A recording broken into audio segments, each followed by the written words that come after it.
సాధారణంగా మనిషి అన్నవాడు ఏదో ఒక సందర్భంలో మోసపోవడం సర్వసాధారణమే.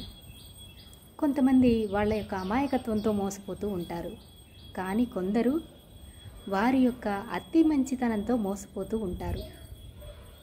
ఇప్పుడు ఎదుటివాడు మనల్ని మోసం చేశాడు ఒకసారి అని తెలిసి కూడా మళ్ళీ వాడికే సహాయం చేసి మళ్ళీ మోసపోతూనే ఉంటారు.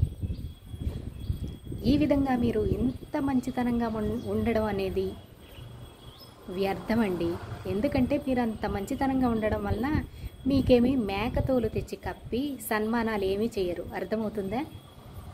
వీడికి ఎప్పుడు చూసినా మోసపోవడం అలవాటే, వీడొక చేతకాని వెధవ అనేసి ఆ విధంగా మిమ్మల్ని లెక్క కట్టి మోసం చేయడానికి మరికొంతమంది తయారవుతారు. ఆ విధంగా ఆలోచించే వాళ్ళందరికీ కూడా గుణపాఠం చెప్పాలి అంటే వాళ్ళు మిమ్మల్ని మోసం చేయాలనే ఆలోచన కూడా రాకుండా ఉండేలాగా మీరు తయారవ్వాలి. లేదు, నేను ఇలానే ఉంటాను, ఇంత మంచితనంతోనే ఉంటాను, మోసం చేస్తే మోసం చేశారులే అని అనుకుంటే ఎవరికండి నష్టం? మీకే నష్టం. ఇలాంటి వాళ్ళని మనుషులే కాదు, ఆ భగవంతుడే దిగొచ్చినా కూడా బాగు చేయలేడు. ఇక మీ ఇష్టం.